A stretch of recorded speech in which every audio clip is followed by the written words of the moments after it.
Hey, what's up, everybody? Welcome back to another episode of Lessons with Dad. Have you ever wondered every day when you drop your kid off why teachers show up every day and do what we do and never miss a day of school? That's what we're going to get into today, talking about on this episode of Lessons with Dad. So please don't forget to like, subscribe, tell anyone you think might be interested, and here we go.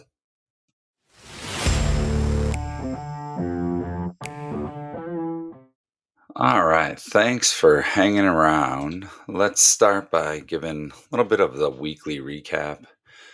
Last week was a crazy busy week. The girls had their dance recitals, so they had their dress rehearsals.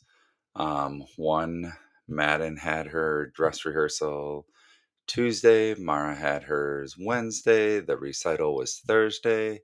Carter had basketball Monday, Wednesday. He had baseball Sunday, Wednesday, capped off by then he played in a basketball tournament Saturday up in Appleton, a couple hours away. So we drove up there. They played at what's called the Champion Center, and that is a beautiful facility. That it's like a bowl. They play down below, so it's kind of nice. They separate the parents from the players and coaches and refs and everything, but it was beautiful laid out place. And my wife has always said if we could open up a place to get gym space and stuff. And one of the biggest things is I don't mind coaching teams and actually enjoy it, but the hardest thing is trying to find gym space to try to put that stuff together. Um, and the NFL draft was on, which usually, I mean, last year was a big deal.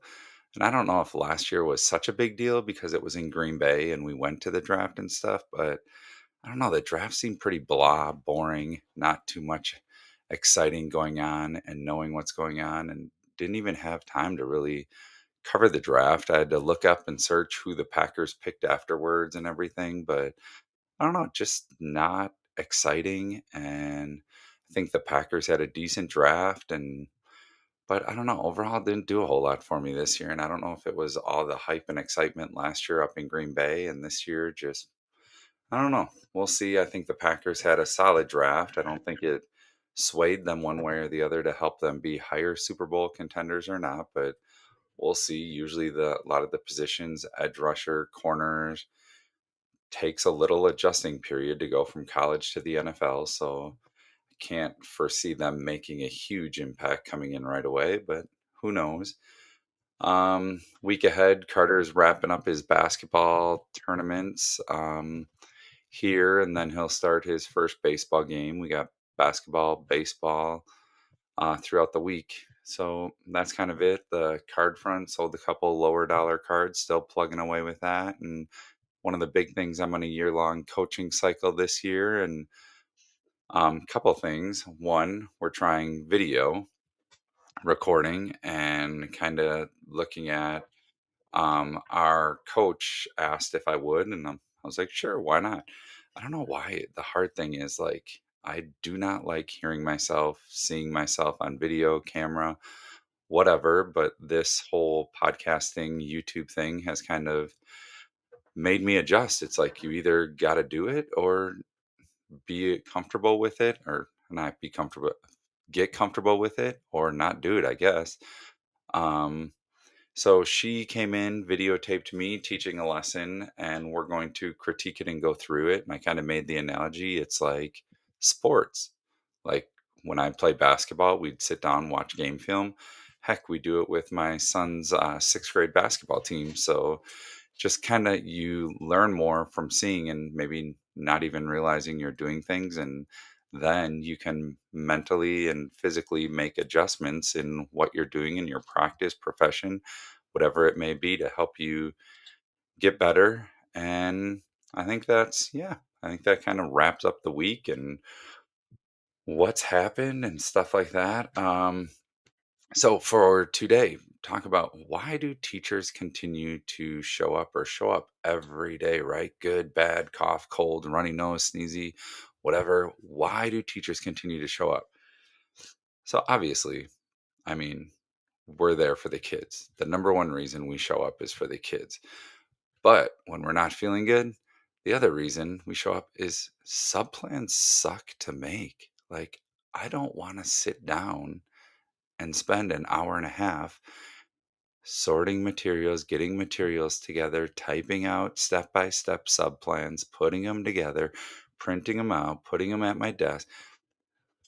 I kind of feel that, you know what, if I'm not feeling well, I would rather show up, explain to the kids and talk to them, hey, we're all human. We all have good days, bad days. I'm not feeling good today.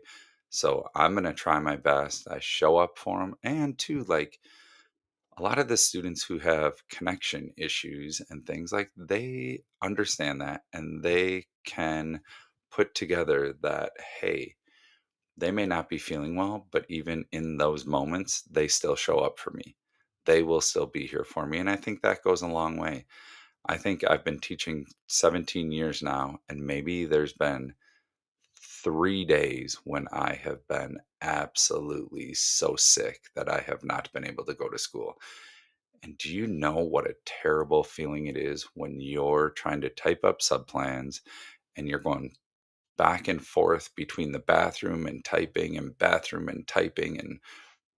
it's coming out both ends and it's just going like and you're trying and in the middle of that you're trying to get your mind right to figure out, hey, what math lesson are they teaching? What are we going to do in science class today? And all of that stuff.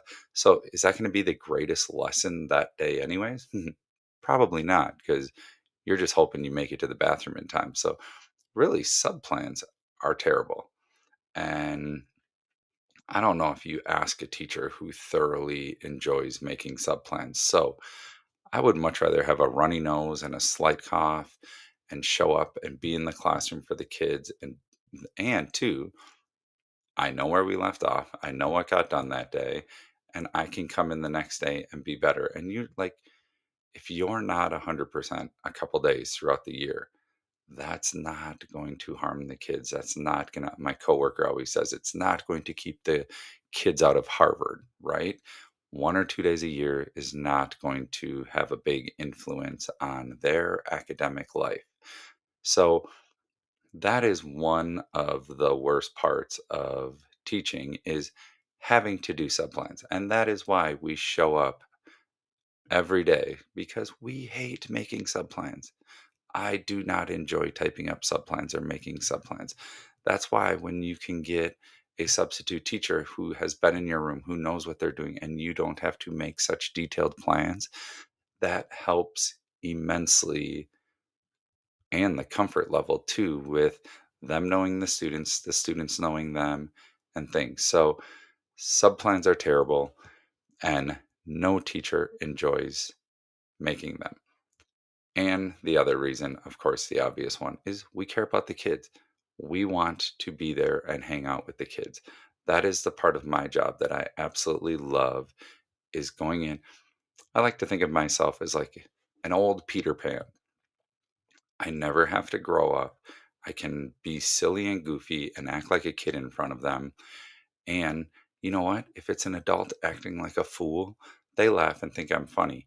If I go and act that way around other adults, they'd look at me and be like, man, what is wrong with that guy? So it's just one of those fun things. I enjoy going and hanging out with the students, but really, really despise making subplans.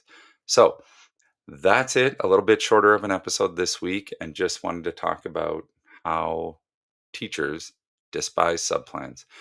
Don't forget to hit the like and subscribe button. Tell anyone who you think might enjoy the podcast. And if there's any topics you would like me to talk about or cover, please drop it in the comments. Let me know, and we'll see you next week.